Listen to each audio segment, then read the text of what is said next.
Welcome back to another episode of Wrist Check Podcast. The dynamic duo is back together again.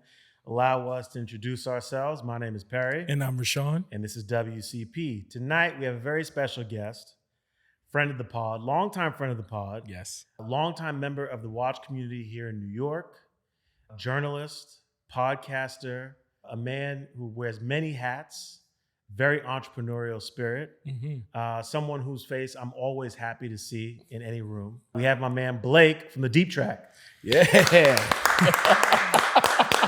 Thank you for that very kind intro. And likewise, I love walking into an event and seeing the two of you there.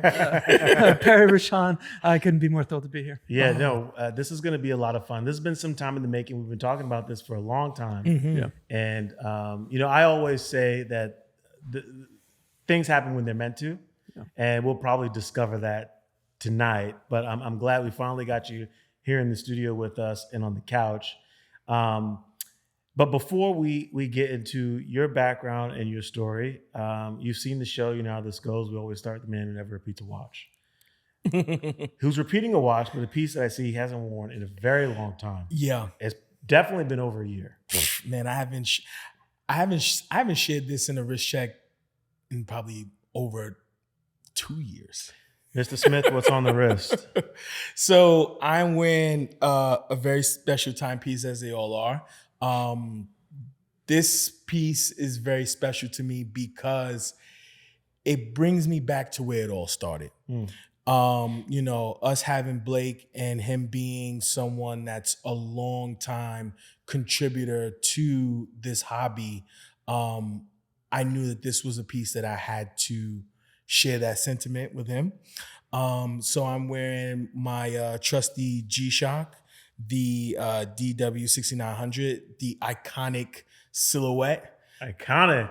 I think it's one of the most recognizable watches that anyone could possibly wear. You know it from so many cultural references, whether it was Pharrell busting it down with the colored stones, or seeing them on tech giants and so many other prolific people. But this is a watch that, for anyone that is a hobbyist or has had interest in getting into the hobby, usually it's this watch that does it for them. This colorway for sure was obviously intentional. If you peep the kicks, right? Sure, yeah, nice touch. There's always a method to the madness. And so, every time I look down at this timepiece, it just brings me back to, how far I've come in my collecting journey. Yeah, you've come a long way. Yeah. It's funny though, no, G-Shock and Casio have a really special place in my heart. I feel like many of us kind of start there. Right, I think they are one of the gateway brands. I think for people getting into watches, and the DW6900. I believe it's a watch that is great when you just want to wear a watch to throw that on. But the great thing about G-Shock is, there's something streetwear about it because of their approach to merchandising, and they do all of these amazing colorways, and whether even like the translucent pieces and stuff like that. It's always a lot of fun. That was a model that Bape used very frequently, and a favorite of mine. Yes, no, it's great. Yeah, I'm not wearing a new watch. I am repeating. I'm wearing the Royal Oak. It's been with me since I got it in April. Yes. The only time it doesn't grace my wrist is when I'm traveling. So this is like my home watch. Yes. And no, I'm enjoying it. It's been a lot of fun. Authentically Perry.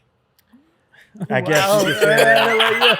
I get to coin something. You always coin all the phrases. It is one of those things. It's like I have discovered from wearing it how few people actually know what a Royal Oak is. Yeah. Which actually has made me feel a lot better about wearing it. Yeah. A lot of people don't know what it is. They've never seen it before. I feel like they know the term AP. Yeah. But they know that from like popular culture. Like references to music videos, stuff like this. And so, but so many people have never even seen one, especially if it's not like, if it doesn't have diamonds in it. Yeah. So it's like, I've been everywhere with this thing, and I'm just going to keep rocking out. So. Yeah. That's that on that. I think I was with you at the AP house right after you had gotten that. Yes, you were. That's right. And you We pointed it out. I was like, dude, I think you had just gotten it. Yes. I just got it like the day before. Yes. Yeah. This is the second time that we've kind of had this reference of somebody that was there as well when you had just got this watch. Well, so that's the beautiful thing. You know, the point that you just made is about our community. Mhm. And we run into each other frequently at these events and these showings. But, you know, when stuff like this happens and someone's allocated a watch, everyone kind of celebrates with you. Yeah. And it made for a very special visit to AP House. It was a lot of fun that day. Yeah. Yeah. Blake, you've got something special on the wrist. Yeah, I'm wearing. Well, first of all, I would have used the word iconic. I think in some sense for all three of the watches that we have on right now. Suffice to say that you aren't hearing the recognition that you thought you might for that one. Maybe for the diamonds, maybe because it's not an offshore or whatever it is, right? This one, I'm wearing a Zenith Rainbow Flyback. This is from 1997. El Primero, you've got the poster over there, right? I don't know. This is like something that taps into something deep about the history of this space and about collecting in general, I think, with all three of these watches. So I think they all strike a deep tone. I love kind of weird, off-the-wall sport watches from the 90s, 80s, and this certainly qualifies as that. I think there's a lot of qualities in this watch that I don't really see in a lot of watches today. I think that could be said for Zenith as a whole. Yeah. Like, one of the things I really appreciate about that brand is that their approach to design.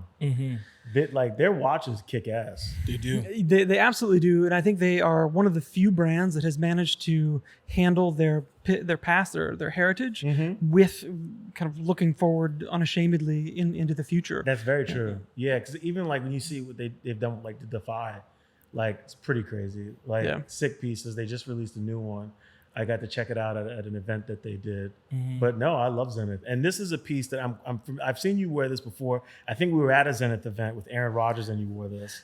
Yeah. And then a friend of ours has this watch too. Manny owns this timepiece. Yeah. Really? Okay. Yeah. Great. I like this guy. Yeah, no, he's a good guy. No, it's an interesting watch, and it's a watch that you can wear around, like, you know, watch nerds who like a good story about watches and or something unusual. I mean, look, don't get me wrong. I have like Rolex sports watches and that kind of stuff that I love wearing as well. But, you know, for you guys, I thought take a little bit outside I appreciate of the usual. it. Thank you. Yeah. All right, you guys, let's talk about something every watch collector can relate to.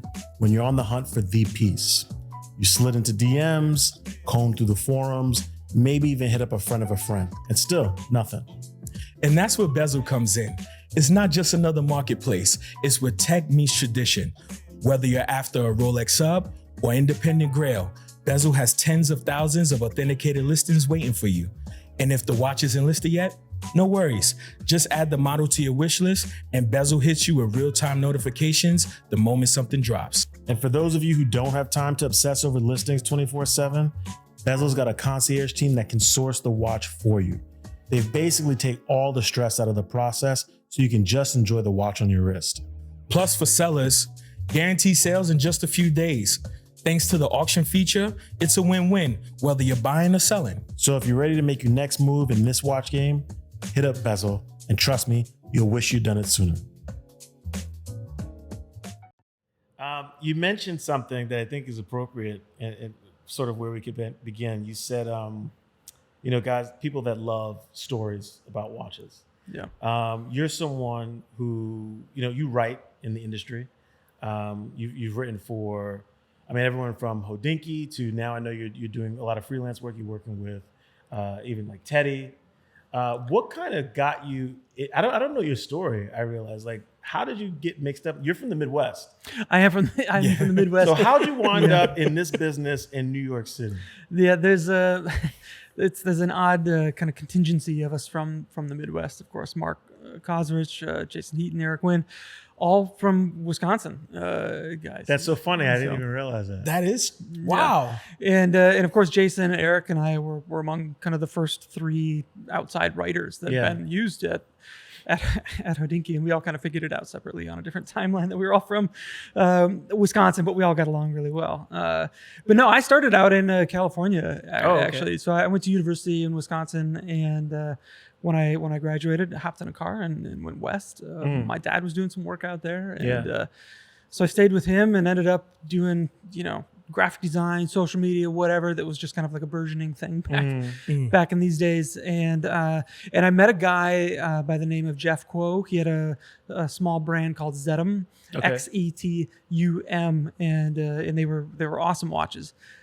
He knew Ben, and he knew that Ben was like expanding Hodinkee and looking for some writers. He's the one to introduce us in an email.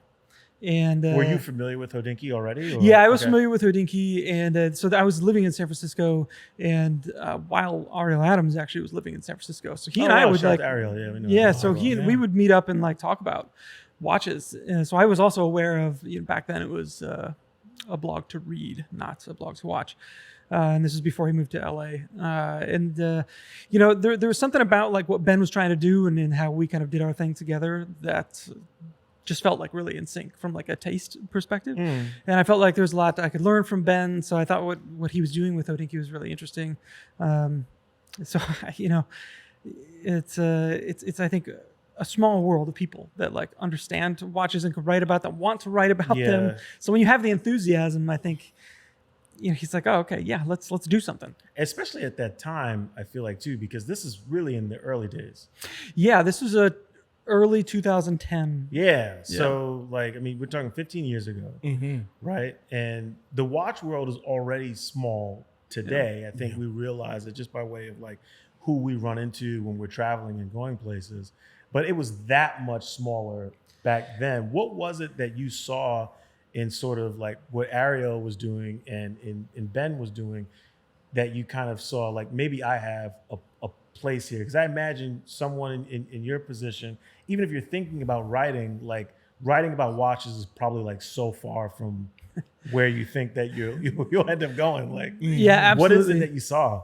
I mean, honestly, I just love the level that they would nerd out on these things. Yeah. I love the tie into history with stories like the Royal Oak, for instance. Ben, I think, was real early on that train of like, this is a really cool watch. Yeah. And this is back in the day. You could get 15202s for a song, and or I mean, even back further, you get A series for 15 grand, 14 grand. Wow. In that kind of realm. So it was a different world. It didn't really kind of feel like something that this is like hype. There's like hype around this stuff, or like, oh, this is like a status thing. Yeah.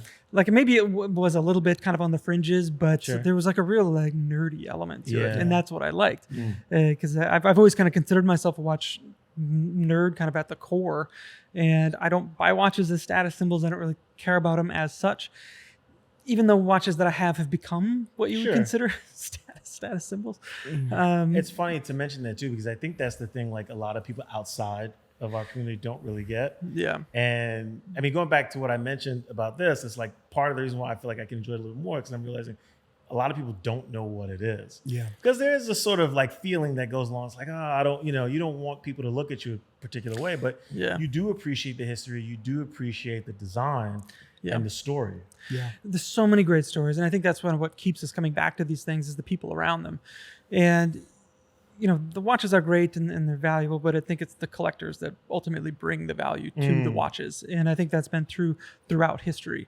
So when I think about the modern kind of landscape, I wonder like, what are these watches going to be associated with in 40 years time? Yeah. Like how we think about watches 40 years ago, 50 years ago, 60 years ago, with race car drivers or whatever, some cool part of history, diving, what are the watches that are coming out today? What will they be? So like, how will they be looked at? Yeah. Like, because they sold for a lot at auction or got a lot of Instagram likes, or I don't know. Like, there's got to be something else more there. And I think that's where it comes down to like people like us. Yeah. It's our responsibility to do something interesting and cool with these things I that agree. make them interesting to another generation to come. So, yeah.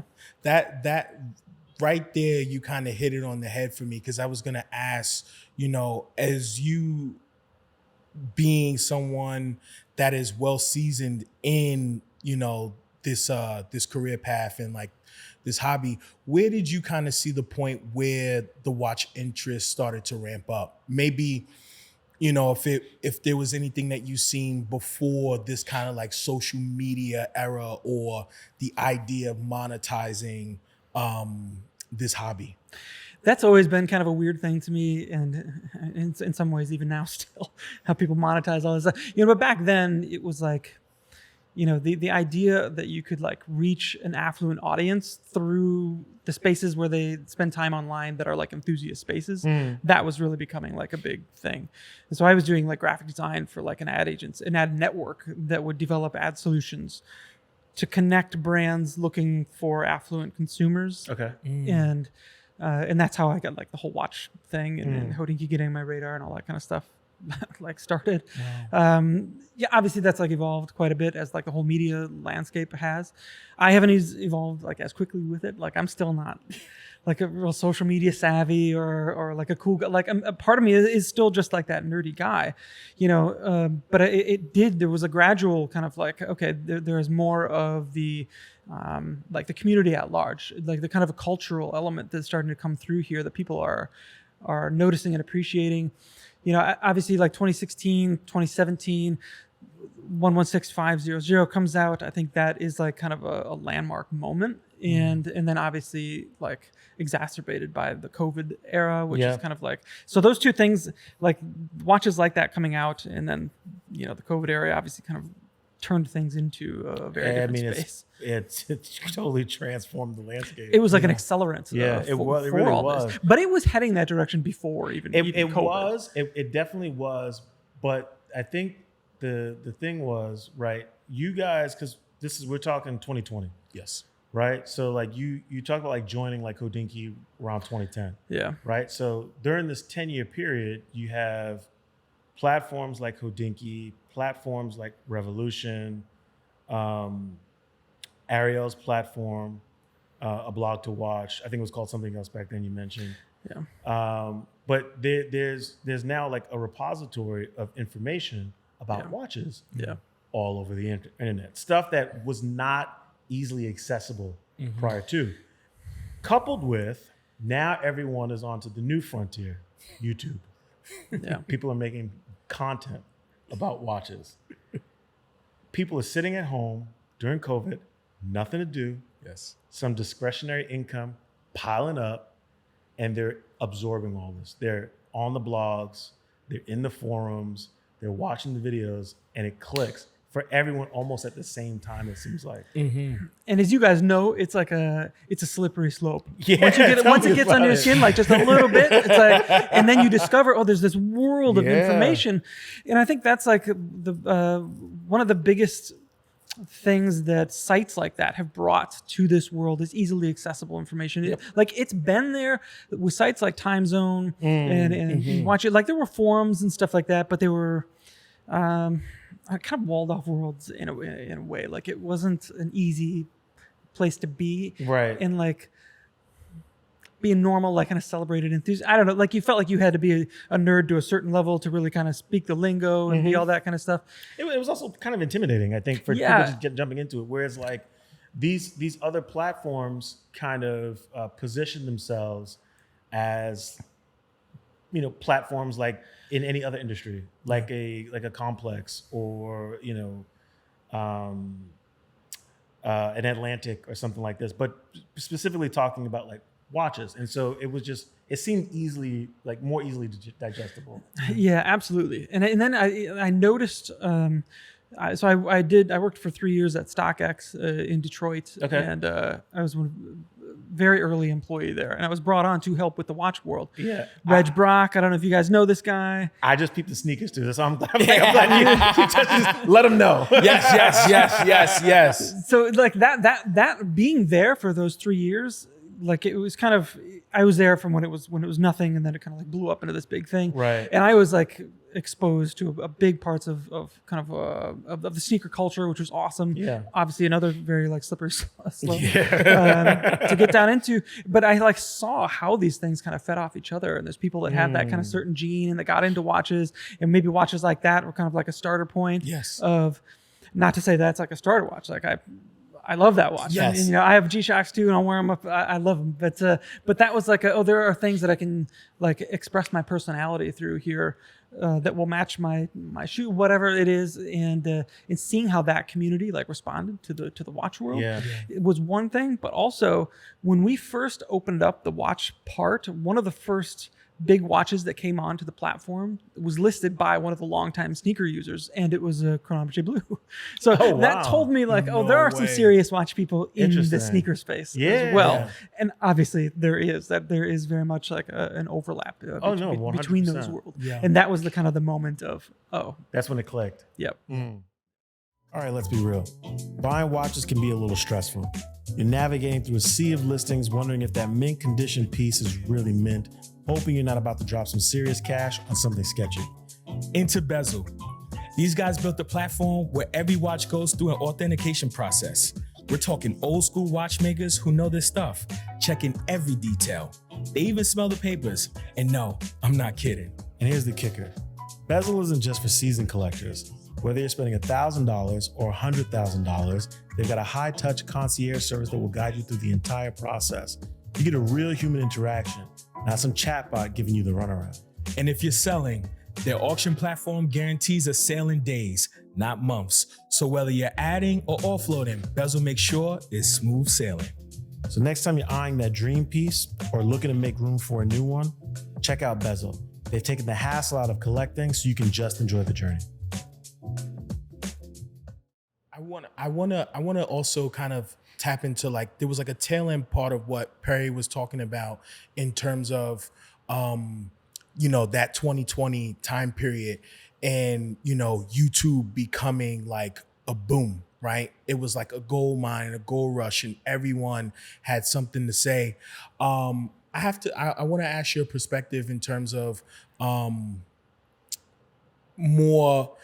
How do you feel about the new voices that are stepping into the space and bringing value? Because for like us, we come at this very earnest and very honest, and people kind of feel like they're sitting on the couch and they're ear hustling on the conversation, whereas other platforms, they may be more like information driven, et cetera, and so forth. How have you been able to, decipher what you enjoy or, be able to decide between what's popular and what's not? It's like, let me say this outright. I don't consume a ton of watch content. Like like every now and then I'll kind of pop in and I'm aware of who's out there, but I generally like to kind of keep in my own kind of like, this is how I view this world and this is my experience of this world. And I really go into these other spaces because I meet the people and I like the people like Ben or Adrian Barker, or people like that I've maybe gotten to know in some sense and appreciate. I've never felt like I'm like cool enough to really be an arbiter of like, I guess this is what like kind of a younger generation coming into this space thinks is cool on YouTube. Good on them. And if they can reach an audience that I can't, because I'm doing like whatever nerdy thing I'm writing about, then I think that's great. And that's like a win for all of us. So I think if there's people out there that can speak to a generation that I can't, or at least speak to a market that I don't have the ability to, then I like whatever I can do to lift them up and give them a voice. I've had Ben on my podcast. I've other kind of like new voices on the podcast that I want to, and then they become bigger than me. And, and I think that's awesome. And I always want to celebrate people like that. And frankly, voices that are different than mine. If we all thought, like me, it would be a pretty boring space, right? Like I love kind of engaging with people that are enthusiastic about watches in a very different way than I am, because it I don't know, it opens something up. I'm like, oh, this is like I want to celebrate it with them. And you also, I think it helps you kind of look at watches from a different perspective. Like you see things, whether it be tangible or like cultural, that you didn't see before, and how you take in the information. So important, absolutely. And but you did play in the YouTube space. You have a podcast, and I think your point about kind of playing in your sandbox totally resonates with me. But when I do talk to people, and I remember like consuming watch content earlier on before we had this show, and I think what most people do today is they have a couple of different shows that they tap into for that exact reason, to hear kind of like the different opinions and the different voices. Because I remember I was watching a lot of Teddy. Yeah. I was definitely watching, everything Hodinkee was doing. Yes. I caught on to what you guys were doing when you were with Warner Wound. Yeah. Right. That was something I was tuning into frequently. Fratello, like yeah, all of these guys. And because everyone had something different to offer, and they kind of had their own, not only just voice, but like how they would approach talking about watches. That I think for people who are either like looking to make content themselves or people who are new to watches, kind of helps them figure out like where they want to go. You know what I'm saying? And so to your point about just like, the resources that are out there now, I mean, it's incredible. You know what I'm saying? When I think back to like what you guys are doing and decided to do in 2010, which is like, seems like a crazy idea, like to just write about watches. I mean, people say this about us now. Like you guys make videos about watches. What are y'all watching? What y'all watching? Dude, it's still a weird thing, right? I mean, yeah, in any other context, it is kind of a weird thing to say. Like my son plays flag football. I've talked to other dads, and it's a hard thing to like bring up. But then you find that they love what you do. And then some of them are. It's one of the guys works for like Tops or something. So the car, so he got it like immediately. Yeah. And but then other dads are like, huh? Interesting. All right, that's fine. It's not like this is something that's ever going to be, like for the masses. No, right? Like it that's kind of what makes mainstream. But it is cool to see how much it's grown. Yeah. Incredible. Yeah. Speaking of growth and storytelling, you have also expanded your content into not only watches but cars as well. Yeah, So I'll shout out a friend, Wesley Smith of Standard H. He and I both like cars, and we've known each other for many years. So we both like F1. So when the season starts up, we're like, hey, let's get on and just record together, and then it will go live on both of our streams. Probably the smarter way to do it would be to split it into two separate things to send something to, but like honestly, we just get on and like nerd out together. I have a lot of other interests that I really love exploring, and honestly, doing this for a while has brought me to the realization that when I engage with people in other enthusiast spaces, there's a lot of similarities and connections to be made. So there's always something to learn, and I hope the people that listen to my podcast and that read the site also have that kind of curiosity, and they find something to be gained. I had Liam O'Donnell on last week, and we like nerded out over like video games and tech stuff and the video game industry and what the watch industry could learn from that.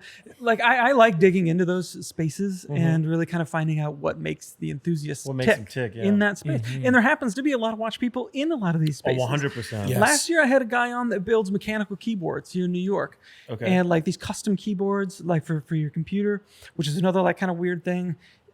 But kind of cool, and it's easy to like nerd out over, and that ended up being like one of my surprisingly like the number of downloads like over the course of the year. It ended up being like one of the more popular episodes of the whole year, just because I think people were like, what is going on with that? And then they got to like hear this guy talk about like what that enthusiast space is like, because I've dabbled in it myself. So I want to like touch on those kind of things. That's why the name of what I'm doing, the deep track, is not watch specific. It could be interpreted many ways. It's, I didn't want it to be just my name, because I don't want it to be about me. I want other voices to be in it as well. It sounds like, I love the name actually, because it reminds me of kind of where my interests lie. And it's like, whether it's watches or it's art or it's wine, travel, I kind of want to know like, okay, you have like the mainstream, but then what's like underneath? What's the undercurrent? Like, where does all that stuff, where's it coming from? Where is the interest rising? Who are the people that are sort of moving the needle that's rising to the top and, sort of pivoting everyone whatever direction? So I want to talk to you about podcasting, right? It's one thing to write, but I'm curious, what kind of pushed you into the space? It's a question that we get asked often, and I think the more I think about it, the more answers come up for me. But I'm curious for you, what was it that kind of like pushed you into that space and put your voice, I mean, out honestly, there and your face on camera? It was Worn and Wound. When I was hired on there as a managing editor or whatever it was, they were quickly like, all right, that's yours now. You go in. And I'd never done anything like that before. And they had a pretty mature platform, a podcast platform, and I ended up hosting I don't know, maybe a couple hundred episodes Yeah. of their podcast. And it was in this process, and I quickly realized I really like this. Yeah. I really enjoy talking to other people and kind of picking their brain and seeing what their world is about and just having a discussion about something that we're both kind of passionate about or at least interested in. So it was really the people, like engaging with other people that came on, the eventual guest, that made me realize I really enjoy doing this. Yeah. And we started doing it with a producer in Brooklyn Podcasting Studios. Shout out to Josh, who's producer, who still produces now. From time to time, I'll go into the studio and record with guests with him. And he's the one that kind of said, hey, I think you're pretty good at like kind of steering this along, directing this along. Here's maybe some things that you can work on and think about. And he's the one that kind of developed me into, okay, this is maybe something that I think I could do. And when I realized I wanted to do something on my own that was just mine, and realizing I have all the tools, I know all the people in the industry, I can do this. I knew immediately the podcast had to be a part of that, if only for my own interest. I keep having like my friends on and talking to them. And I do that a lot of times. I have my friends on and we just shoot the shit. And I enjoy doing that. Those are the best episodes. I'm sure it's the same with you guys. I mean, you have people from brands on and all that kind of stuff, which is great and really interesting in its own way. But I really love just kind of talking to other enthusiasts, either in our space or in other spaces, because I learn a lot from them. Yeah. And so what is the Deep Track focusing on today? Obviously you have watches, you have cars, you talked a little about video games. Yeah, that tech stuff. I mean, really anything, as you mentioned, if there's a level deeper in something. I had Wilhelm Schmidt on of Long Guns on a couple of weeks back, and he had a comment on there that was like, where practicality ends, passion begins. And I think there's a lot of things that we interact with every day that are practical things, but once you get past that, there is this whole like deep world underneath there. So it's really kind of discovering those things. Obviously the connotations of the name, the Deep Track, the Deep Track's kind of finding that, right? But and those are kind of the watches that I like as well. So it's really kind of telling stories of watches like this Zenith Rainbow Flyback or like some weird Seiko from the 80s or whatever it is. I love finding those things and telling their stories. And right now my focus is on finding other people that have kind of their own similar niches that can tell the same kind of stories on my platform. That's cool. So that brings me to piggyback on what you've been talking about, Blake, because I think about like your content and the stories that you tell. I think they're very different, and they have a different kind of tone than most like seasoned writers as well, because I think you come with a different type of intentionality, something that is very, very niche, right? It's very easy to write about what's current, but then it's not as easy to write about things of the past and how they make you feel. Yeah, it's a totally different ballgame. And for a couple of reasons, honestly, because if I spend, a week and a half researching something on some weird old Seiko or Zenith or Breitling or whatever it is, that's not something that almost anybody is typing into Google searching for. No. Look, you're going to put all this work in, and then it's going to just like not really do much for maybe a while. Yeah. And it's going to take time for that to, and then it becomes like just kind of part of your catalog. Yeah. And when you get enough of that, people understand what you're doing. Yep. And then they start looking for that kind of stuff. I think that's so interesting too, because I often think about that. We're creating all this content. Imagine if when we stepped into this hobby, this interest of ours, there was this wealth of information that existed in audio form for us to dig back in. And I think about like, what will become of that like 10, 15, 20 years from now? Will we fade into obscurity, or will like people like dig through the archives and the catalogs and will they find gems? Will people be talking about this? Look, people are always looking for sources for, everybody has this watch or that watch or whatever. Like, I want to sink my teeth into this, and there's so much there because there's a lot of watch brands that have been making a lot of weird watches for a long time. Even some brands that you might not expect, like this, for instance. Zenith, I think we all have a pretty good understanding of what they're doing now, but like they've been making watches for a very long time. And if you go into like the 90s or early 2000s and their Terry Nataf era, you'll find some crazy stuff in watches like this. You can get with the El Primero in it, and it's way less expensive than like going and buying a current new. And that's the same with a lot of different brands that are like mainstream brands now. Boy, if you go back 20, 30 years in that catalog, you find some really cool, funky, weird stuff that's like way more accessible and maybe has interesting stories along with 100%. And that's the beauty about vintage. Just like diving into vintage was what really like brought me closer to the watch world, because it was like you could find like all this weird, kind of like amazing, obscure things.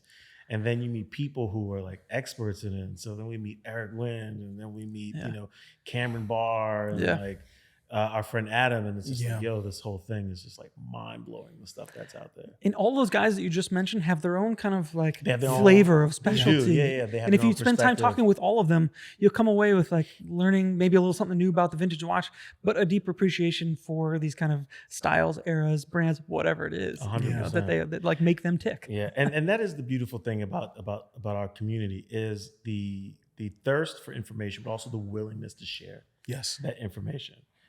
What I love about the watch world, there's not a lot of gatekeeping of information. People, for the most part, want to share what they learn. They actually can't wait to share what they learn. Maybe sometimes a little too much, right? Look, a little premature. That's what makes it fun. Like for me, I've been around this for a while, but I see a lot of new people coming in, and they have for the past like couple of years, and seeing what they post in their Instagram story or in their YouTube video, I can see where they are in their journey and in their process, and the things that they just learned about that, or they just learned about. And I remember being there, and I love seeing it, because then they can express it in a different way. Or get excited about it in a different way. Yeah, that's really awesome. So in that, right, when we're talking about new discoveries, are there any discoveries or anything that, when you think of the Deep Track, that you want to continue to expose that, maybe the masses haven't been exposed to?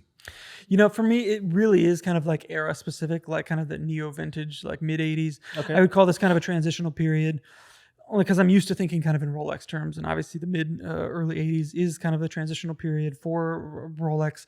And I think the whole kind of sport watch world as like was kind of finding its footing. And I think there's a lot of brands that were taking a lot of risks back then, and especially into the 90s, that you would never dream that they would take now. You look at like Porsche Design and IWC, those kinds of collaborations and the watches that resulted from it, I think are really interesting. And you're like, what the hell's going on here? What's the story with this kind of thing? Like, it's that kind of stuff. Like I know my lane, and I kind of stick in that like area. And those are watches that make me really excited. But interestingly enough, this is the era that I think the majority of the community is starting to become obsessed with. Yeah. And rightfully so. There's a lot of really great watches, and like I said, you can get some of them for they're much more approachable.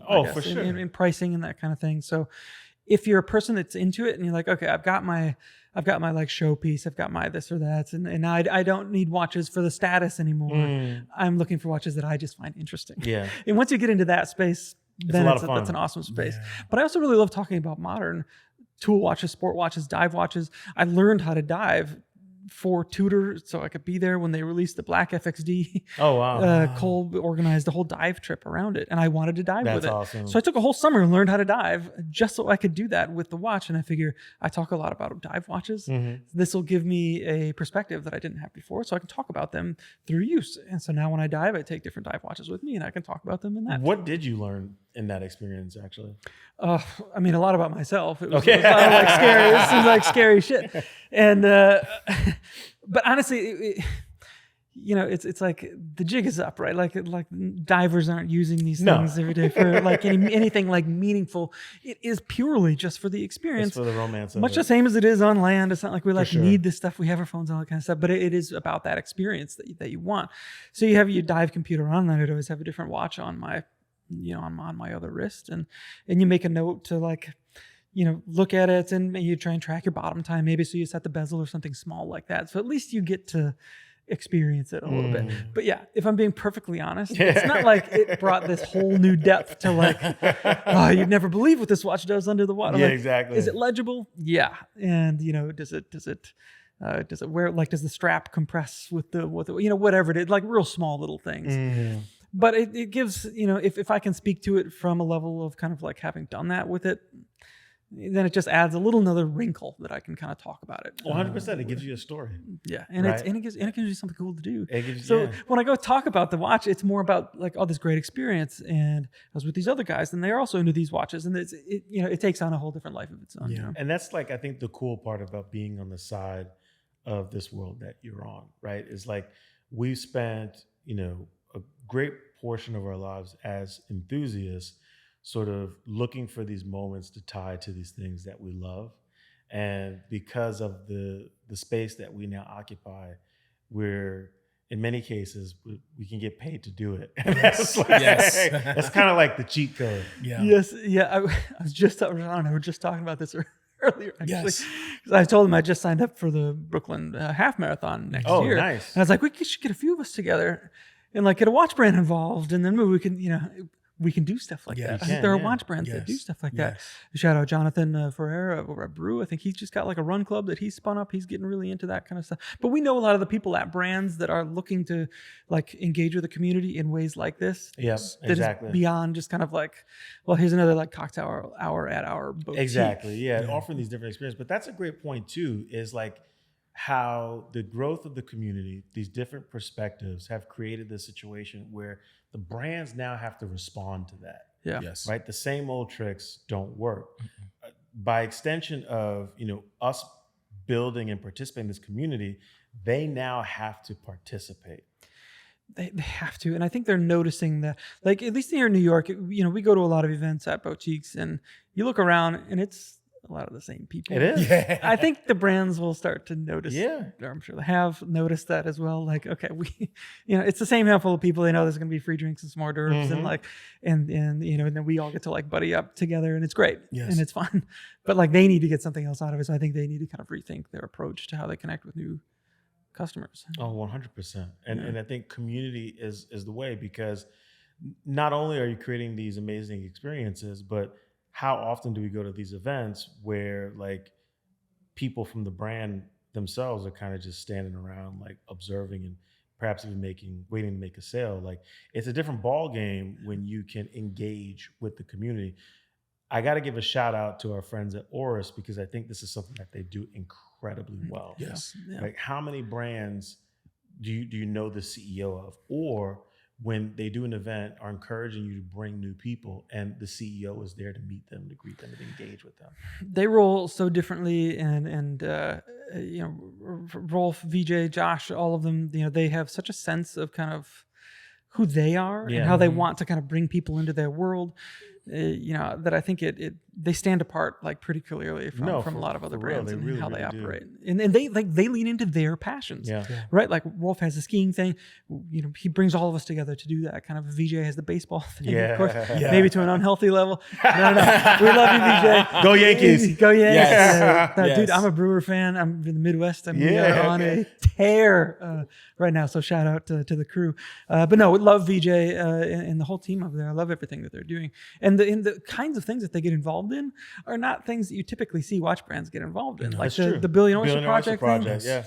How cool is that? And I think they keep with it. It's not like a flash in the pan, like, okay, we did this thing, we're moving over here. Like No, it becomes- years and it's years and years part that they're of involved their with these identity. things. It is part of their identity. 100%. Yeah. Yeah. Yeah. Yeah.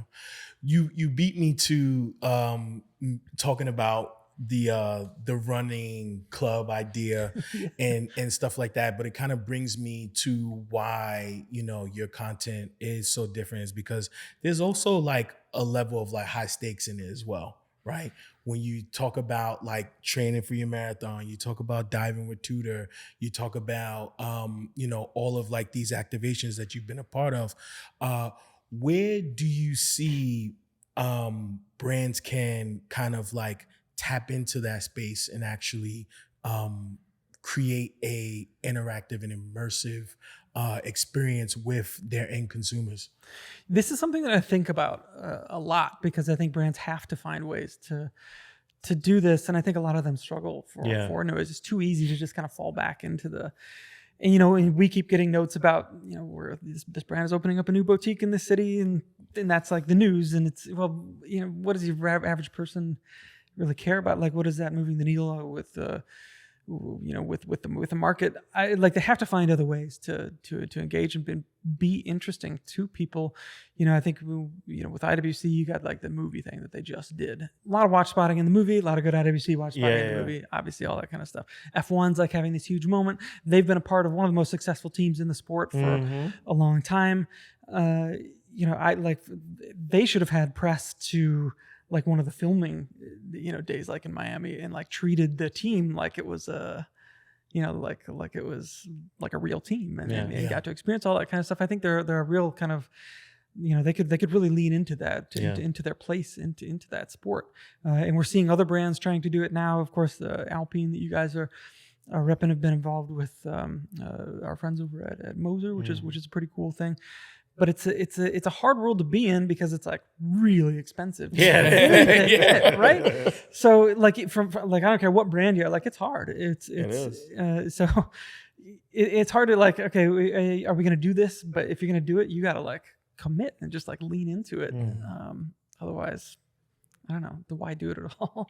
So I think brands need to kind of like really commit into the things that they're passionate about and or want to be seen in, whether it's F1 or whether it's the Billion Oyster Project, and just commit to it and really kind of throw people like us like into that, and whether even if it makes us uncomfortable, like the diving thing, it was certainly uncomfortable for me, but that's what you do. You put your money where your mouth is, I guess. And I live this stuff, and I wear all of my watches. I do the stuff in them. I want to live life in them, and that's the kind of experience that I want to convey ultimately. Not in just a story, but it colors like how I talk about watches all the time, 100%. Right? And then I think we all have to find that, because there's a million places you can go and find out like the size, the specs, the movements, all that kind of stuff. Like there has to be something else that kind of keeps you engaged with the why. For sure. And that's kind of what I get from the way that you describe the Deep Track.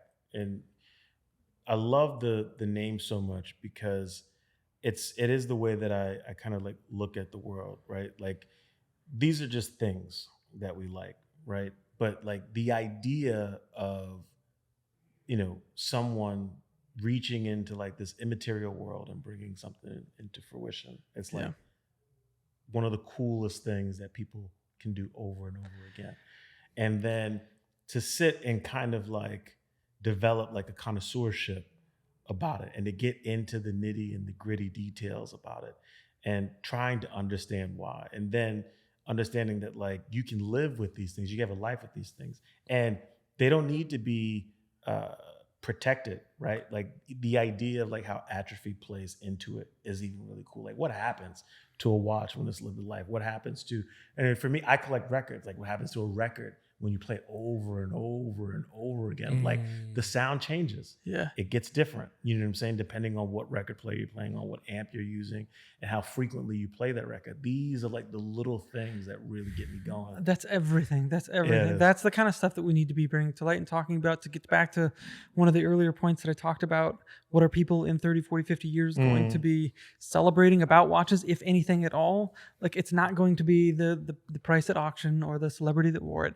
It's stuff like that. It's that stuff. It's that kind of stuff. And that's like on us to it is on us. The last question I'm going to ask you, and I'm glad you said that, because I think this dives directly into it.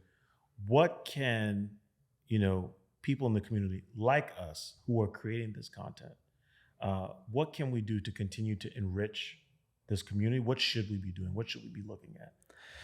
I think that's an interesting question. I think that there's a few things that have evolved over time. One of the big things that might sound like a small thing, but is, I think it has become something bigger, is like how we talk about size, watch sizes, right? These three numbers, lug to lug, the diameter and the thickness. And I think it got to such a point that where people, let me back up, because I think people like us that interact with a lot of watches might take it for granted, because we think about these things in a different way. Yes. But if you live, in I don't know, rural Oklahoma or something like that, and you're into watches, you don't have at your fingertips, all these different boutiques or ways to go see watches, and it's like a big deal if you're thinking about making a purchase. It boils down oftentimes to these numbers and how people like us frame them. Yeah. Like 42 millimeters, 12 millimeters thick, 50 millimeters long. And I think they come up with these rules about like, I can't pull anything off that's that. So I think it's like how we talk about how a watch wears has to go beyond I'm those so glad you three said that. Yeah. numbers. And that's one of the biggest things you learn as you handle more and more watches, right? That the shape of your wrist plays a factor. That Dude, you the know, strap design, the the- integration to it all, all right? of the- and then the fact that, like, you know, I think a lot of people don't consider that if you handle enough watches, you'll see that you actually have a range, Yeah. right? Like, Yeah. I'm comfortable wearing anything from a 34 to a 45. Yeah, Sounds yeah. crazy Yeah. until you put the watch on your wrist. Yeah, then it's no big deal, and it's not a scary thing. So I think we should really think about, like, I've tried to shift over the last few years how I talk about a watch on my wrist. Yeah. And I don't have like a stat section of here are the numbers that you need to know. I think it goes back to the point that you've been driving home this whole conversation, whereas how do we deliver the message of the experience? Yes. Right? How do we talk about the experience and frame that up in a way where we're showing, you know, sort of like prioritizing that and how important that is, how special that is, because that is the difference, right? I think when you see someone who has a wrist like mine, and I tell you that my watch might be 45 millimeters, you're gonna look at us like, you don't look like Tony Soprano. Maybe some people I do, I don't know. But the idea is that, you know, these things are different. You know, the Speedmaster is a watch I think we all love, and it's a 42 millimeter. I didn't think it was something I could pull off till I tried it on the wrist, and you realize it has those twisted lugs.